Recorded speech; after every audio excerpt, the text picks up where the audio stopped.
They say you are what you eat. So why do we feast on fast fixes, microwave moments, processed pleasures, and wonder why our spirits feel starved?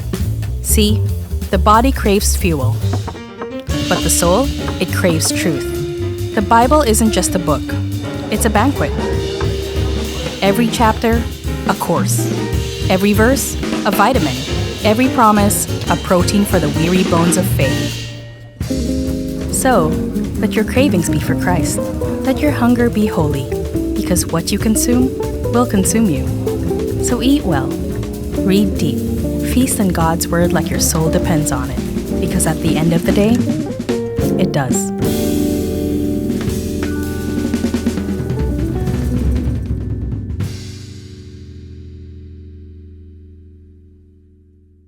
Please remain standing for the reading of the word.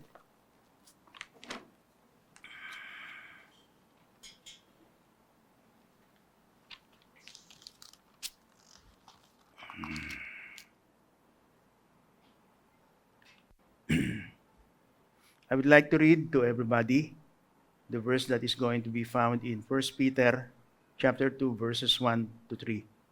It says here, "So put away all malice and all deceit and hypocrisy and envy and all slander. Like newborn infants, long for the pure spiritual milk that by it you may grow up into salvation, if indeed you have tasted that the Lord is good." Tayo po ay manalangin. Panginoon naming Diyos na nasa langit, marami pong salamat sa iyo sa umagang ito. Na dinala mo po kami dito sa aming bahay-sambahan upang muli magpuri, magbigay, magpasalamat at makinig pag-aralan ng iyong salita. Tunay, Panginoon, na yung nakaraang linggo ay punong-puno ng mga challenges. Kami ay pagod sa aming mga hanapbuhay, sa mga bagay na aming ginawa. Dalangin po namin, Panginoon, na sa umagang ito, as we listen to your word, we will be refreshed.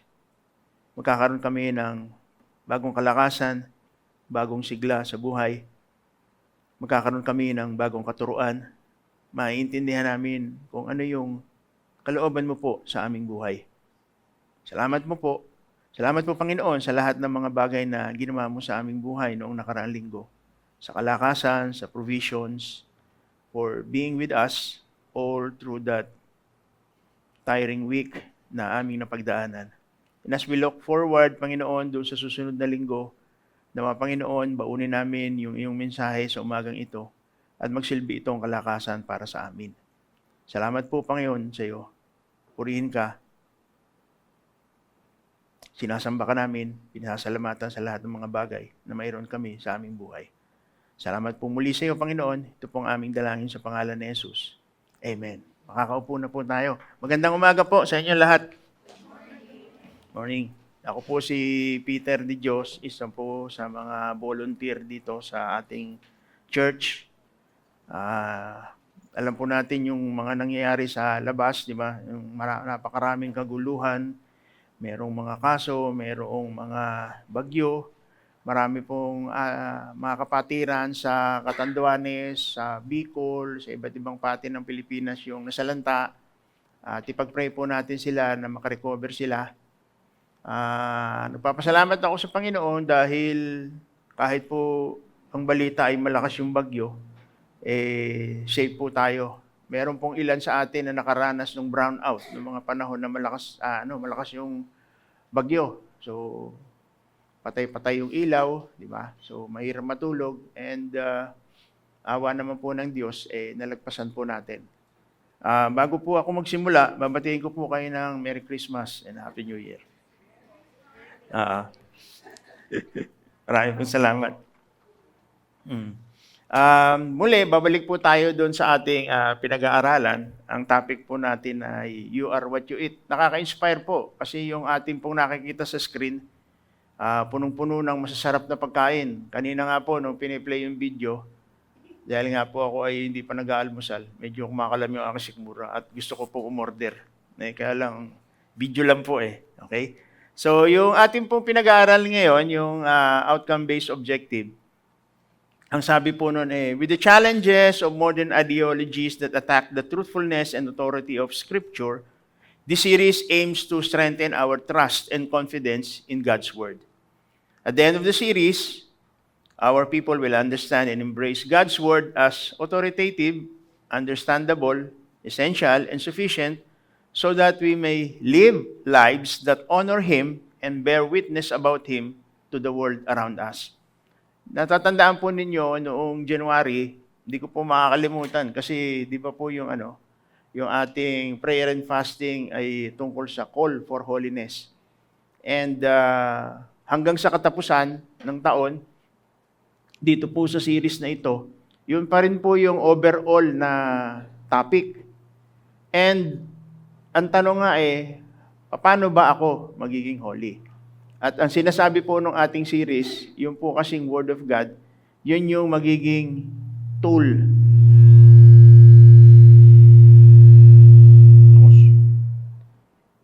Yun po yung ating magiging tool para po ma-achieve po natin yung holiness na nire-require ng Panginoon Diyos sa atin. Okay? So, nare-reinforce po nito yung kaisipan na ang kailangan lang po natin ay yung salita ng Diyos. Wala nang iba pa.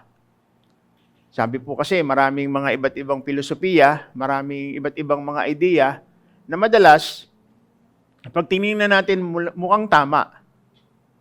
Pero dapat sukatin po natin yung kanyang value, yung kanyang pagiging tama, based po doon sa salita ng Diyos na mababasa po natin sa Biblia.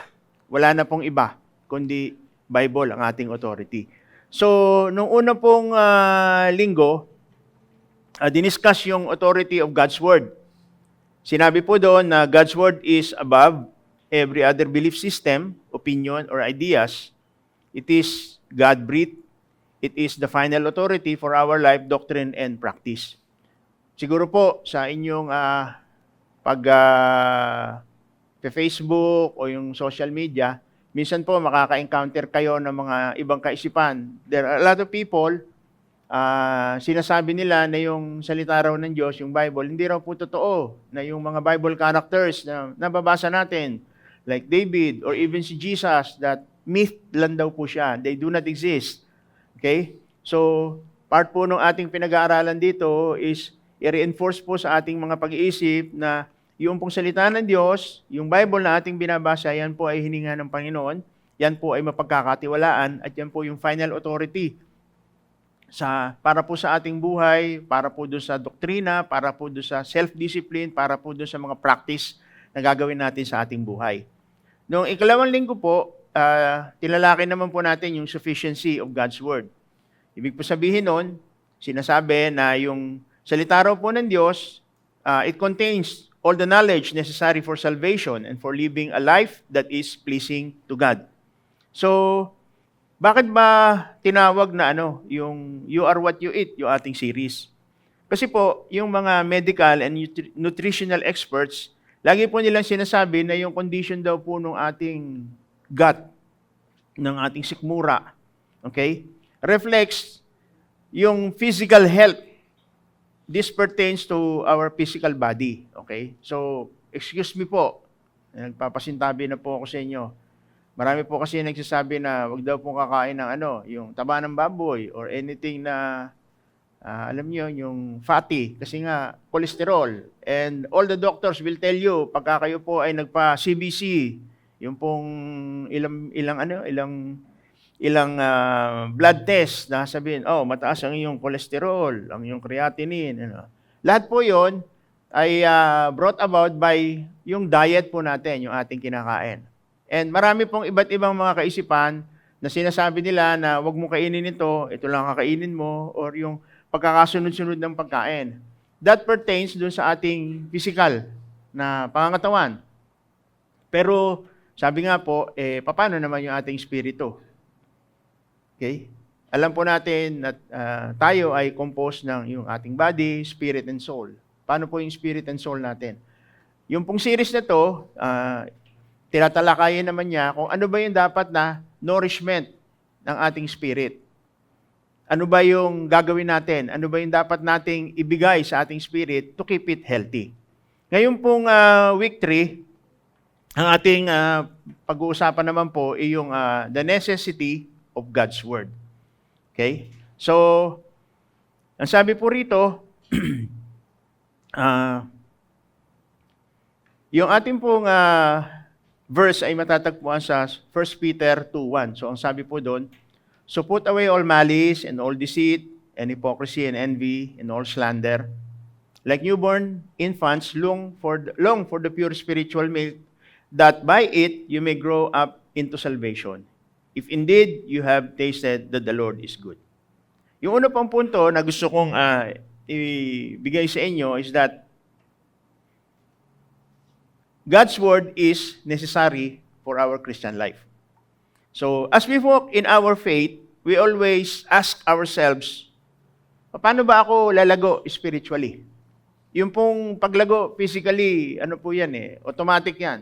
Depende sa, our parents, merong lumalaki ng matangkad, di ba? Meron namang lumalaki ng imbis na pataas, pag ganon. Excuse me po again, okay? So, iba-iba po. Depende po sa mga parents natin, sa genetics, yung tinatawag na genetics, depende po sa ating lahi. Pero ang tanong niyan, bilang Kristiyano, paano ba tayo lalago spiritually? Okay? As our physical bodies need food to grow, our spiritual life also need its own food para mag-grow tayo. Yung verse natin, sinasabi, parang merong comparison between newborn babies. Just like how babies naturally want and need milk to grow healthy and strong, we're supposed to want God's Word because it is what helps our faith grow. Without it, we can grow stronger in our faith and in our relationship with God. Tasting and knowing how good God's Word is increases our desire to know Him more through His Word. Today, we will look at how God's Word isn't just something nice to have, but something we need every day to keep growing and stay close to God. Madalas po, actually, baka ako lang po yun hindi ko na po kayo isasama, ako na lang. Paminsan-minsan po kapag yung, di ba, nag-grocery ka, talagang tako mata ka Yung, pag nakita mo yung pagkain, kuha ka lang ng kuha. Lalo na pag may pambayad ka. Di ba? Yung pag bagong sweldo ka. Lahat ng makita mo, kuha mo. And then, pagdating mo sa bahay, nare-realize mo, hindi ko pala kailangan to. Or meron pa pala ako. Okay? Yung pong pangangailangan ng ating espiritu, yung pong pangangailangan para po tayo ay mag-grow spiritually, hindi lang po yung something na nice to have, na dinidisplay lang natin. Ito po yung something na talagang kailangan natin. Ito po yung something na dapat hinahanap natin araw-araw. Yung something na pag hindi natin ginawa or pag hindi nangyari sa buhay natin, namimiss natin at aware tayo na namimiss natin. Parang parang yung mga bagay ba na pag hindi mo dala-dala, alam mo na hindi mo dala. Halimbawa, iba-iba yan sa bawat isa sa atin. Parang ako, pag hindi ko dala yung aking pitaka na may laman ng mga IDs, pag labas ko ng bahay at ako isasakay sa sasakyan, makakapa ko yung aking uy, wala yung pitaka, babalik ka pa. Or kapag nakalimutan ko at malayo na ako sa bahay, hindi pwedeng hindi ako babalik. Kahit na malapit na ako doon sa gate ng Southville, mag-u-turn pa ako, babalik pa ako, kukunin ko. Kasi mahalaga Kailangan ko siya for my daily routine. Nais kong ipa-reinforce sa isip ninyo yung salita ng Diyos, dapat ganun din yung magiging para sa atin. Okay. So, isa-isahin po natin. Yung pong word na necessity, nais ko po munang i-define sa inyo para masigit nating maintindihan. So, ang sabi po sa English, yung dictionary, ang necessity raw po, ang meaning niyan ay required or indispensable. So, sa Tagalog, kailangan. Actually, pag tinignan po ninyo, meron pa isang word doon mahalaga. Kaya lang, di ba, madalas tayo, yung bagay na mahalaga, hindi natin binibigyan ng importansya, hindi natin minamahalaga sa buhay natin. So, ayoko pong gamitin yun. So, ang gagamitin ko pong word ay yung kailangan. So, lagi po yung tatandaan. So, i-define muna natin siya to better understand yung true meaning para ma-orient po yung ating mga isip dun sa topic na pag-aaralan po natin ngayong araw na to. In studying something or in oral and written communication, we need to be able to understand the meaning of the words para walang miscommunication, walang confusion. Na-encounter ko po yan sa trabaho ko kasi minsan remote yung aming project site and then tatanungin ko yung tao ko, ano nangyari doon sa pinapagawa ko sa iyo? Sir, maikli. Na ano po ako doon? Yung kumbaga napupukaw yung aking yung asar ba na minsan 'di ba nagkakasala ka na nga na anong ibig mo sabihin ng maikli? Hindi mo ba pwedeng sabihin sa akin kung ano yung sukat? 'Di ba? Sir, babalik po ako. May dala siyang metro, tapos sukatin niya. Kulang po ng kalahating metro. Yan. Importante kasi na sa pag-aaral ng salita ng Diyos, yung pong definition ng word, maintindihan natin para higit natin siyang maunawaan. Confusion and eventually trouble results when we misunderstand the things that are said or written. Meron pa pong mas higit na iba yung dapat tayong maintindihan dun sa 1 Peter 2:1 na nami-miss natin palagi. Kasi po, pag tinignan mo yung 1 Peter 2:1, nagsimula po yung kanyang salita dun sa word na therefore. So, ibig po sabihin ng therefore, conclusion kasi yun eh. So, pag binasa mo yung mga susunod pa na verse, mas mahigit nating maiintindihan bakit ba sinasabi nung 1 Peter 2:1 yung 1 Peter 1 na kinakailangan yung ganon. So, babalikan po natin muna. So, nagsimula po yun doon sa 1 Peter 1, doon sa verses 3 to 12. Okay? So, pag tinignan po ninyo, binasa po niyo yung previous na chapter, yung huling verse, sinasabi po noon na we are born again to a living hope. Doon po nagsimula yon. So, ang sabi po nung talata na yon, He granted us a new birth resulting in a living hope to the resurrection of Jesus. We are talking about new converts here. Yung pong mga Jews na bagong nakakakilala lang kay Jesus Christ at yun yung tinuturo ni Peter sa kanila.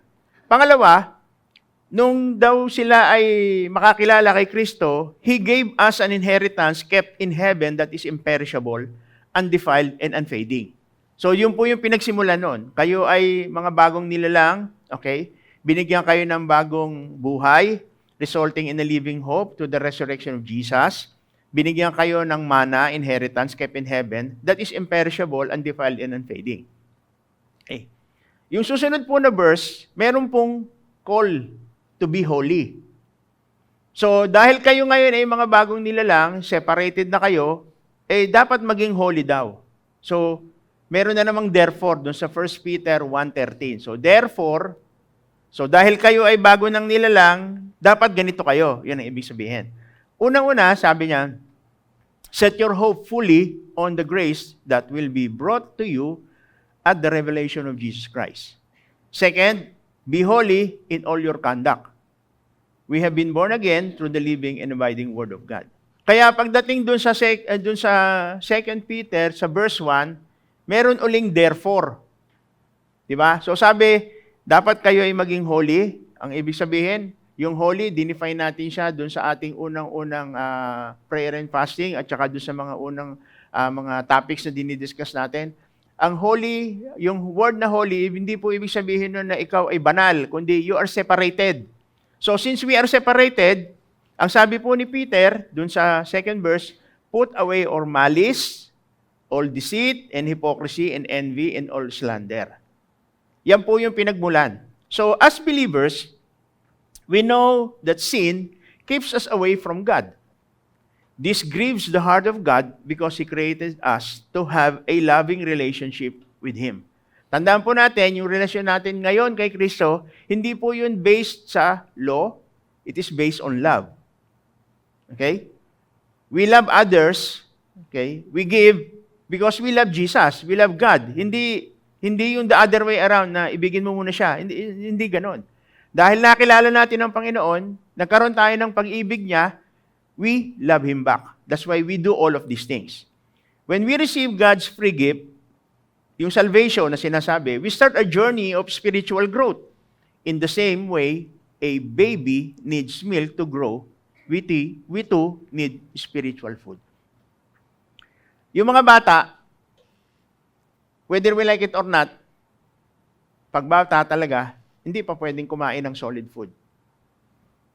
Okay? At merong, may oras na ang kain. Alam natin na pag yung bata umiyak, minsan hindi mo patahan, pero pag binigyan mo siya ng kanyang milk, tumatahan. Kasi nga, hindi niya masabi na nagugutom ako. So bibigyan kanya ng physical trigger, naiiyak siya, and then una mong gagawin, itatry mo na, isubos sa kanya yung kanyang milk, and then pagka tumahan siya, ibig sabihin, nagugutom siya. Okay. So, ine-encourage tayo na tanggalin natin yung mga masasamang gawi na meron tayo para makarating tayo doon sa holiness na nire-require ng Panginoon Diyos. Okay? So, kailangan natin ng spiritual food. Okay? When Jesus was tempted, Jesus told Satan that we don't live by bread alone. Hindi lang pagkain ang kailangan natin, but by every word from God. Doon sa Matthew 4:4. But he answered, it is written, man shall not live by bread alone, but by every word that comes from the mouth of God. That every word, that very word that comes from the mouth of God is what is written in the Bible. Yan yung nakasulat sa ating mga app na paminsan-minsan, binubuksan natin, binabasa natin. Okay? So, importante yung God's Word sa ating daily life. Kasi even Jesus, sinasabi niya, hindi lang sa tinapay mabubuhay ang tao. Kailangan din yan yung every word that comes out from the mouth of God. Okay? So, ibig sabihin yan, yung salita ng Diyos strengthens and enables us to turn away from sin and live a life of worship unto Him. How can it be? Okay? Yung po kasing salita ng Diyos, para kasi siyang ruler. Okay? Yung ruler, yun yung ginagamit nating standard para sukatin kung gaano kalayo yung isang bagay from another. Katulad ng unang sinasabi ko sa inyo, yung po kasing trabaho ko, minsan maglalagay ako ng mga pumps, tapos may mga piping, tapos may mga fittings and everything. Kailangan sukatin ko siya ng eksakto.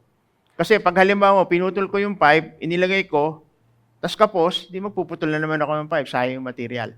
Yung ruler na ginagamit ko, pag sinabing nung ruler na yan ay 1 metro, pag kinumpare mo siya doon sa standard ng meter, 1 metro talaga. Ganun po yung Word of God. Yung pong standard ng behavior ng tao, masusukat natin sa salita ng Diyos na nakalagay sa Biblia. Paano ba natin malaman na masama yung magsinungaling? Di ba, nung maliliit tayong mga bata, sinasabi ng mga magulang natin, huwag ka magsisinungaling, huwag ka magnanakaw, huwag ka makikipag-away. Nung tayo ay lumaki at binuklat natin yung salita ng Diyos, nabasa natin, ay, nandun pala sa Bible. Ngayon, sinasabi ni Peter, tanggalin natin yung lahat ng masasamang ugali kasi hindi yon makakatulong doon sa pagtahak natin doon sa daan patungo sa pagiging banal, doon sa road to holiness. Okay? So, His word strengthens and enables us to turn away from sin and live a life of worship unto Him. Sa John 17:17, it says, your word is truth. Kaya yung nung first week, nung second week, and then here, nire-reinforce natin yung idea. Ano ba talaga yung salita ng Diyos? Sinasabi ni John na yung salita ng Diyos ang katotohanan. Pwede natin siyang panghawakan. Pwede natin siyang gawing basihan. Dito po sa ating mundo na ang daming fake news, I can categorically say na yung salita ng Diyos na nasa Bible, totoo. Hindi mo mapepeke. And lahat ng naririnig natin, lahat ng nakikita natin, lahat ng mababasa natin should be measured against the Word of God. Kasi yung Word of God, yun yung ruler by which we will measure the length, the height, the breadth, the depth. Yun po yung kailangan natin gawin. Yung pangalawa ko pong point is, God's Word is important for us to grow in our salvation. Okay? Kung gusto po nating manatiling bata, mananatili po tayong, alam mo yun, nakaupo lang. Diba? Wala pong makakapagsabi, hindi ko po malalaman kung ano yung ating ginagawa, yung ginagawa ninyo, pagka kayo ay nasa labas na ng church. Parang ako din. Hindi nyo alam kung anong ginagawa ko eh. Okay? Pero, kapag gusto po nating lumaki, mag-grow sa ating pananampalataya, ang kinakailangan po natin gawin, lalapit tayo sa Panginoon Diyos, babasahin natin yung kanyang salita, kasi dito po natin makikita yung paraan paano tayo lalago sa pananampalataya. As we walk in our faith, we always ask ourselves, how can I grow spiritually? Yun po yung laging tanong eh. Kasi, tatanungin ko rin po kayo, what is the use of going to church every Sunday? Or participating sa victory group if ang gusto mo lang umupo? Mahirap pumunta po sa Victory Carmona, lalo na kung malayo yung bahay nyo. Kung aatin po kayo ng umagang service, mas masarap matulog kaysa umupo dyan. Ano yung goal? Why are you here? Maring yung iba sa inyo, ang goal is to grow spiritually. Ito po yun. Okay? As our physical bodies need food to grow, our spiritual life also need its own food to grow. Just like how babies naturally want and need milk to grow healthy and strong, we are supposed to want God's Word because it's what helps our faith to grow. Without it, we can grow stronger in our faith and in our relationship with God. Tasting and knowing how good God's Word is increases our desire to know Him more through His Word. Today, we will look at how God's Word isn't just something nice to have, but something we need every day to keep growing and stay close to God. So, isa-isahin po natin. Okay? Sabi doon, like newborn infants long for the pure spiritual milk that by it you may grow up into salvation. If indeed you have tasted that the Lord is good. Okay? So, God's Word is essential for our spiritual growth. We need God's truth to mature in our faith. Yung salvation po, yung kaligtasan, hindi lang po yun about going to heaven one day. Diba? Matagal. Tsaka, diba, naririnig ko pa nga yung joke nung araw yun, gustong mapunta sa langit, pero ayaw mamatay. Siyempre, ayaw po nating mamatay kagad. Pero we're hoping na kapag tayo wala na sa mundong ito, tayo mapupunta sa langit. Yung pong pagpunta sa heaven, na pangako ni Kristo, it is a lifelong process. And habang tayo po ay naglalakad sa mundong ito, growing in our spiritual life, it is more like yung proseso po like of becoming like Jesus and expecting His power, love, and faithfulness sa buhay natin. Proseso po kasi yun eh. Hindi yung pagka ikaw ay tumanggap kay Kristo, okay ka na kagad. Hindi pa. In fact, marami tayong karanasan na habang ikaw ay nagpapatuloy sa spiritual life mo, parang ang feeling mo, pahirap yung buhay. Okay? Yun po yung mga challenge na brought about by yung bagong pananampalataya po natin. Okay? So, sorry for that. So, yung newborn infants, ibig po sabihin nun, figuratively, it refers to Christians who had just begun their spiritual life. Okay? I believe, kahit po matagal na tayong Kristiyano, paminsan-minsan dumaranas din po tayo ng mga inaasahang bagay sa ating buhay spiritual. Okay? And we need to remind ourselves na hindi porkit matagal ka ng Kristiyano, exempted ka na doon sa mga bagay na yon. So, ang kinakailangan po nating malaman, ang kinakailangan po nating maging attitude sa ating buhay is yung dapat lagi po tayong humble to tell God na kahit ako'y 20 taon ng Kristiyano, mayroon pa rin pakinabang sa akin na marinig itong mga bagay na ito. Dahil at the end of the day, parang bata pa rin ako na nangangailangan ng guidance, ng tulong ng Panginoon. Ano ba yung sincere milk of the word? Ito po ay from the Greek word adolon, na ang ibig sabihin means that which is without guile or falsehood. then unadulterated, pure, genuine. Ibig sabihin, pag sinabi pong sincere milk of the word, puro, walang halo. Yun po yung sinasabi ko kanina na minsan nakakarinig po tayo ng ibang filosofiya, nakakabasa po tayo ng ibang idea, nakakarinig po tayo ng whatever, and then kino-question natin, parang tama nga. Babalik po tayo uli sa salita ng Diyos. Kasi ang sinasabi po rito, yung pure spiritual milk of the word, wala pong halo. Puro. Okay? Ngayon, meron pa rin pong yung Greek adjective rendered of the word. Ang word naman po doon na ginamit sa Greek ay yung logikon. So, ibig po sabihin ito, rational. Pertaining to reason or mind. And in connection here, in this passage, yung sa milk, connection sa milk, it means that which is adapted to sustain the soul. Kaya po sinabing spiritual milk. Hindi po yun yung physical milk na sinasabi natin. Now, to illustrate po yung puntos ko, tingnan nyo po yan. Nakikita nyo ba? Di ba? Yan po yung milk na madalas ay binibili at ginagamit at nilalagay natin. Pag tinignan po nyo yung yung ingredients, nakalagay water, tapos yung skim milk powder, buttermilk, di ba? Buttermilk powder. So, yan po yung ingredients ng milk. Actually, they label it as evaporated milk or whatever, milk. Pero, yung dalawang ingredients po noon, hindi na siya puro. Meron po siyang halo. Yun po ang ibig kong sabihin. It says skim milk powder, buttermilk powder. It is actually not really milk. Kasi meron pa siyang yung halo? Corn oil. Di ba? Meron pang carrageenan, may phosphate. Basta po yung mahirap bigkasin, ibig po sabihin yan, hindi natural na ingredient. Okay? So, some of the ingredients na hinahalo dyan, para yung shelf life tumagal, para hindi magbuo-buo or whatever. So, yan po yung hindi natin dapat.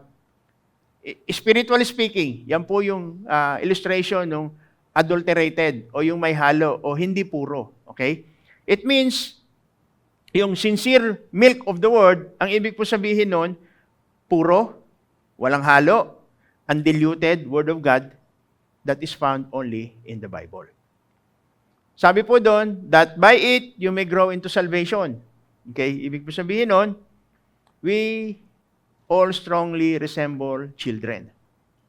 Sa Biblia po, sa mga katuruan ni Jesus, lagi pong maraming reference sa mga bata. Natatandaan po nyo yung sila ay nagpapahinga, tapos yung mga bata ay lumapit, tapos di ba, tinataboy po ng mga disipulo. Sabi niya, no. Pabayaan yung lumapit yung mga bata.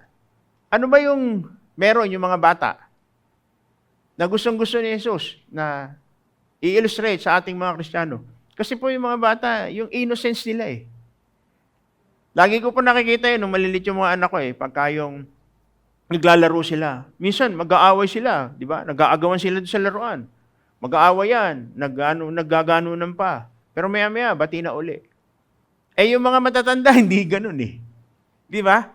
Minsan, pagka nasagi di ba, sigawan. Nakikita natin sa Facebook, yung mga road rage di ba? Kapraso lang isang dangkal lang yung di ba? Mag-aaway. Minsan, nagbabaril, nagsusuntukan. Yun po kasi yung attitude na gusto ng Panginoon na magkaroon yung mga Kristiyano, yung innocence ng bata. Yung nasa bata, walang masamang tinapay eh. Kahit ano bigay mo sa kanya, yung matanda, di ba, pag ay kulang eh. Ba't mas marami siya? Mas malaki yung binigay mo sa kanya. So, habang tumatanda po yung tao, nag-iiba kasi yung frame of mind. Samantalang yung bata, nananatiling inosente, pure ang isip. So, ganun po yung kailangan na purity na magkaroon tayo.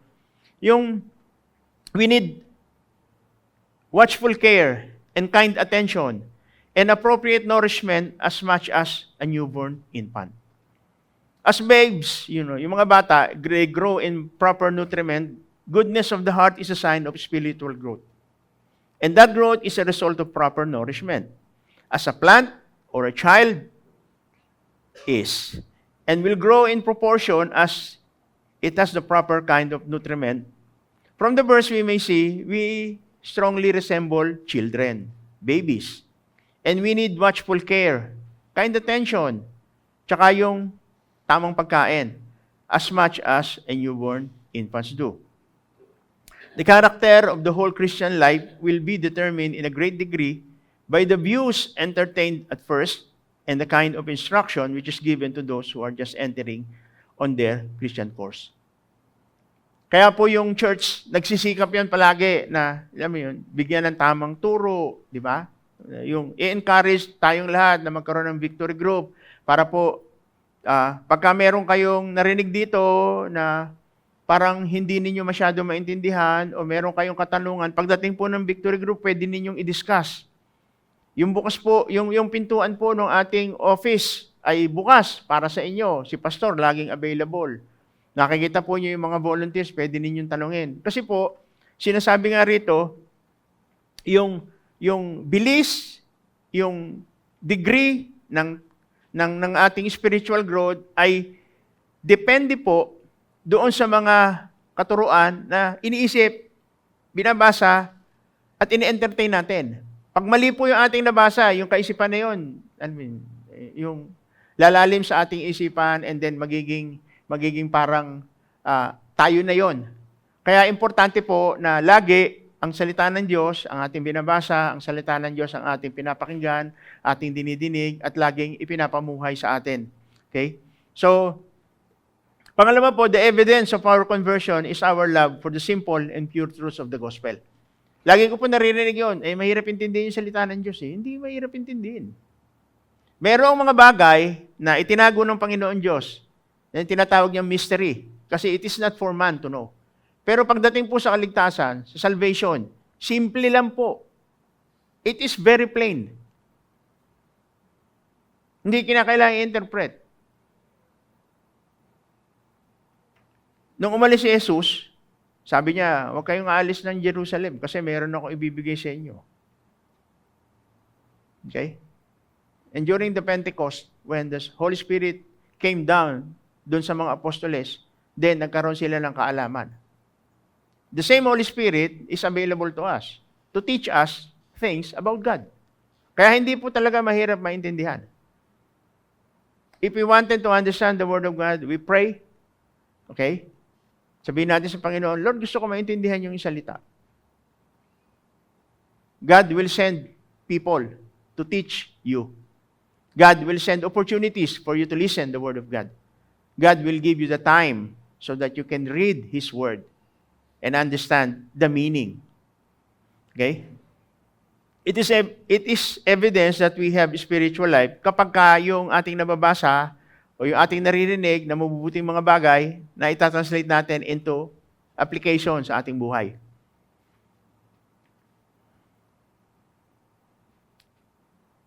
Yung pong bagong Kristiyano, yung pong matagal ng Kristiyano, yung pong naghahanap ng katotohanan, yan po yung marka ng isang tao na na-convert. It is nourished by the truth na matatagpuan sa Word of God. It perishes without it. Pag malayo tayo sa Panginoon Diyos, di ba? Na-experience ko po yun kung ano-ano lang pinagagagawa ko And then one day, na-realize ko, teka muna, I have gone so far, ang layo na. This is not the life that I wanted for myself. And I came back.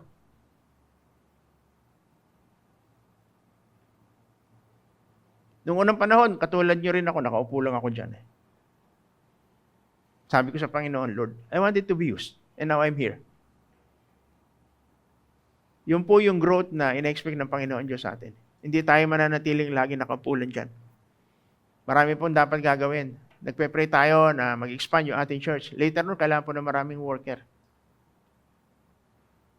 We all need to participate in the work of God kasi doon po natin mapapakita sa Panginoon Diyos, Lord, I am converted. I am born again. I have grown.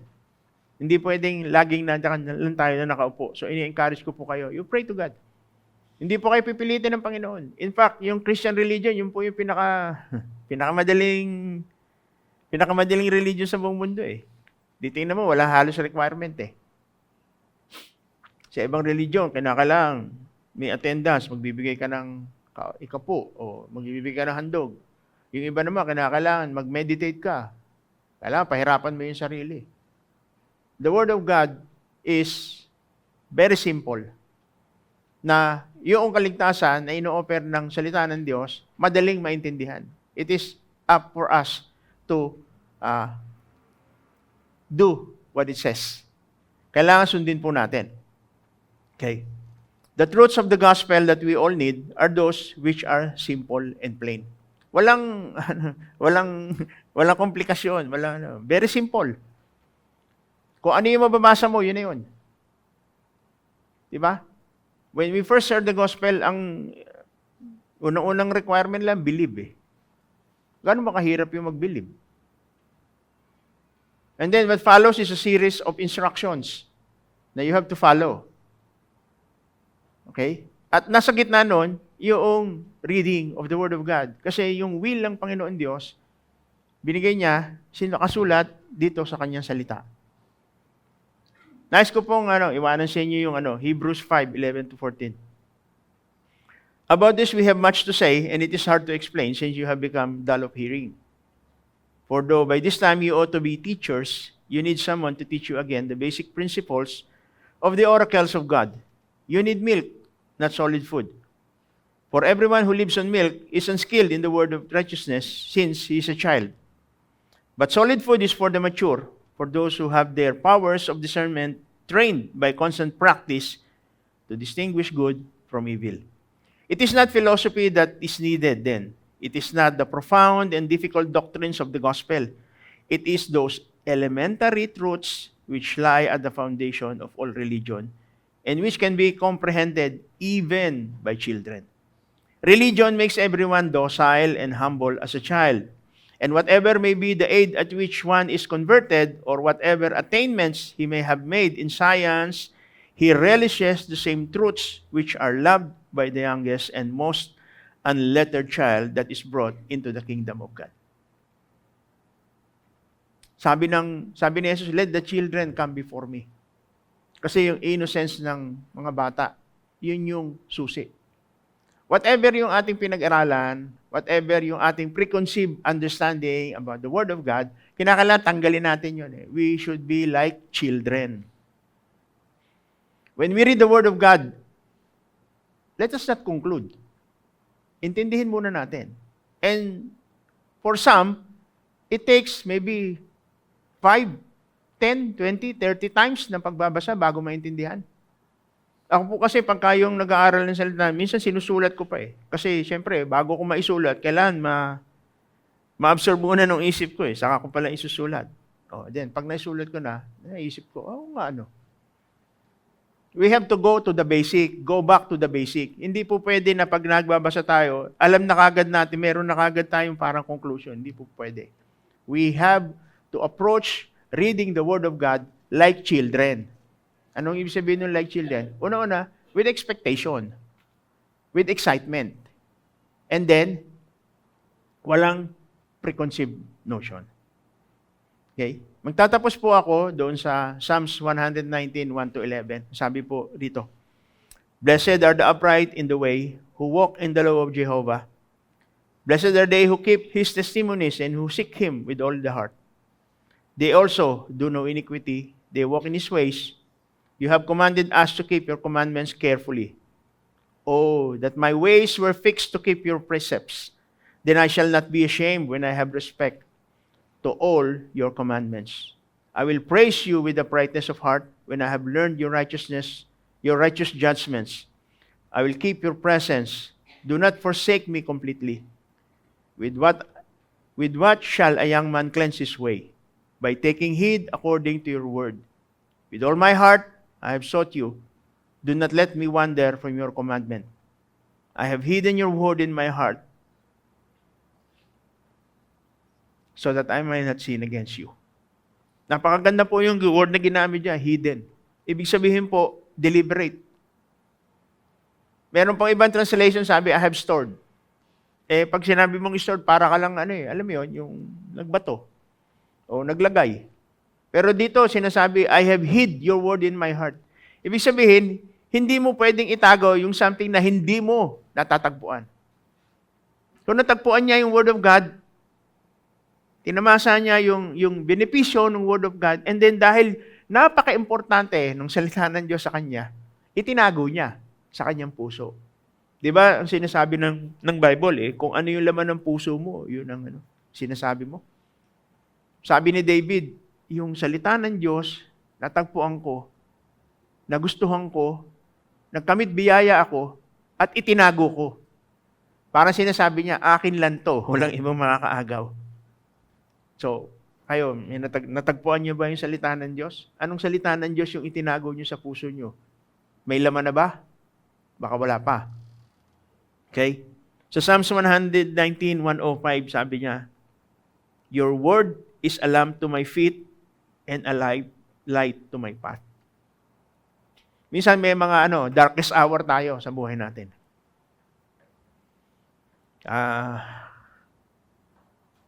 Hindi natin alam kung ano yung gagawin.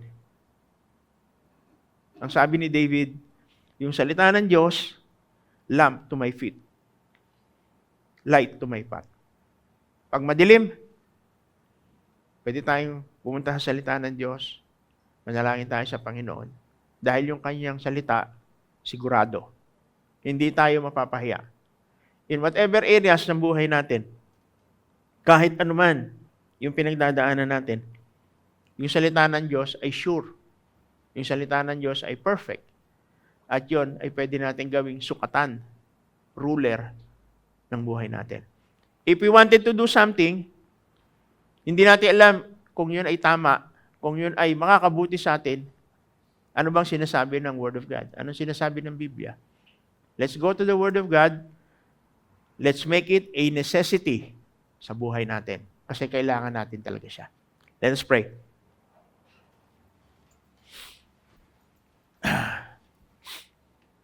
Inaanya ko po kayong lahat na tumayo para po sa ating pangwakas na panalangin. Panginoon naming Diyos, marami pong salamat sa iyo.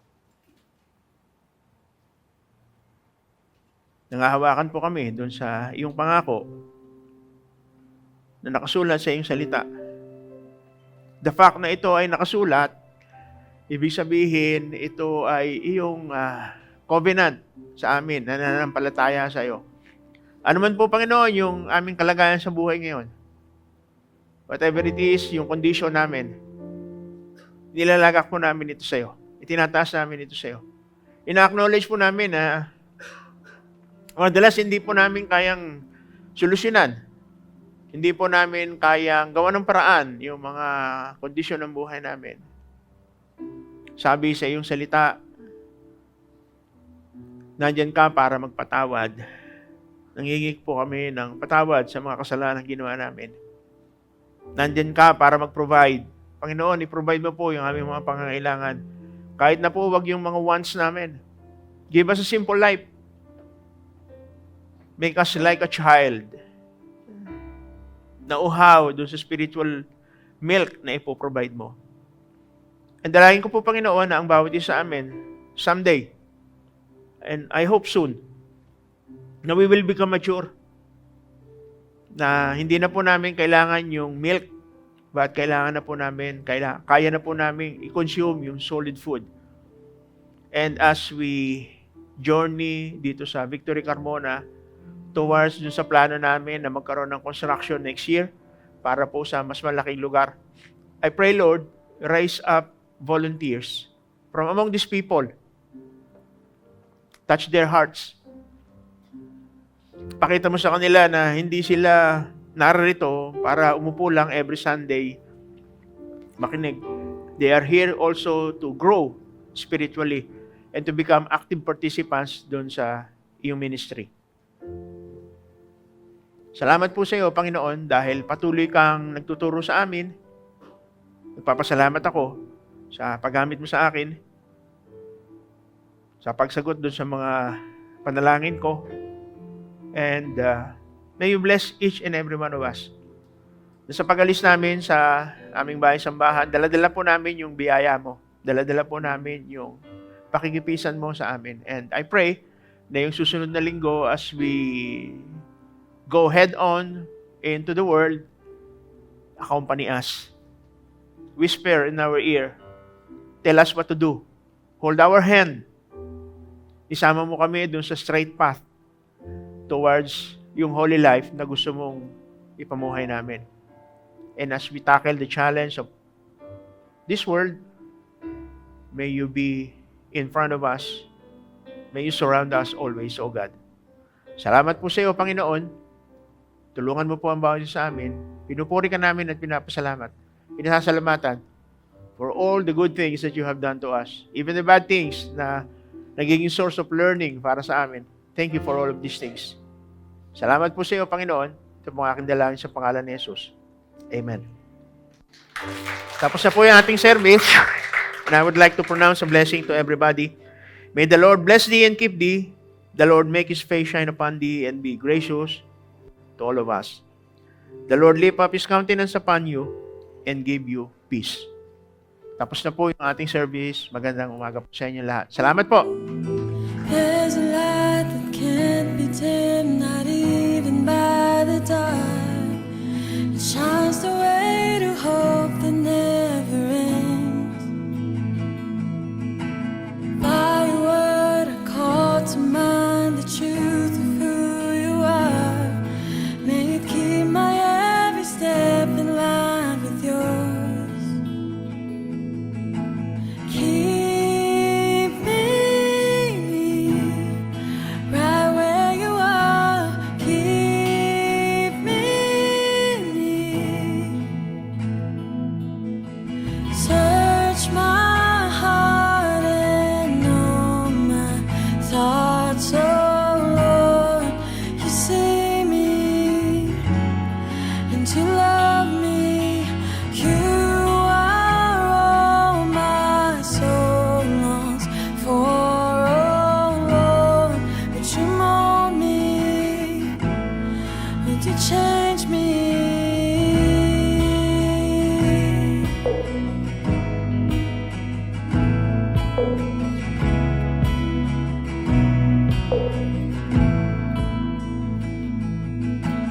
There's a light that can't be dimmed, not even by the dark. It shines the way to hope that never ends. By your word I call to mind the truth of who you are. May it keep my every step in line with yours. Keep me right where you are. Keep me. Keep me right where you are. Keep me. Search my heart and know my thoughts, oh Lord. You see me and you love me. You are all my soul longs for, oh Lord. Would you mold me? Would you change me? Search my heart and know my thoughts, oh Lord. You see me and you love me. You are all my soul longs for, oh Lord. Would you mold me? Would you make me more like you? Make me more like you. Make me more like you. Make me more like you.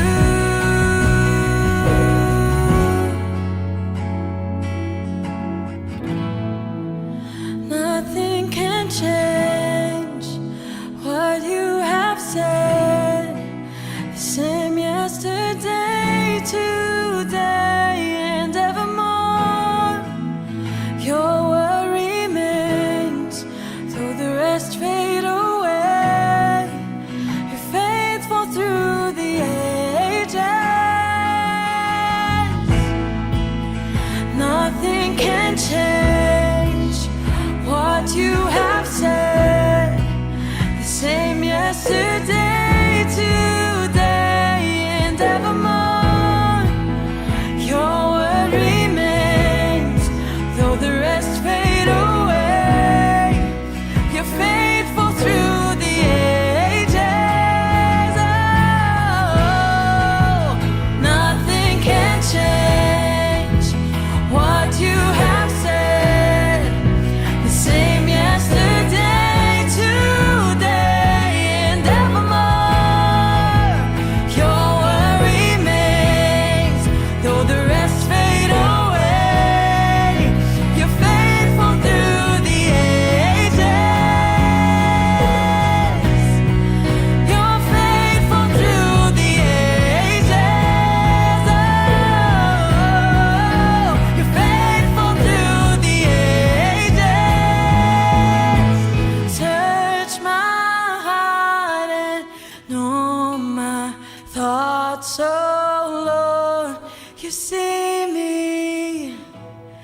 and you love me. You are all my soul longs for. Oh, Lord, would you mold me? Would you change me? Search my heart and know my thoughts. Oh, Lord, you see me and you love me. You are all my soul longs for. Oh, Lord, would you mold me? Would you change me?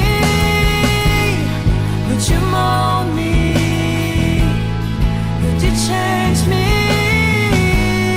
Would you mold me? Would you make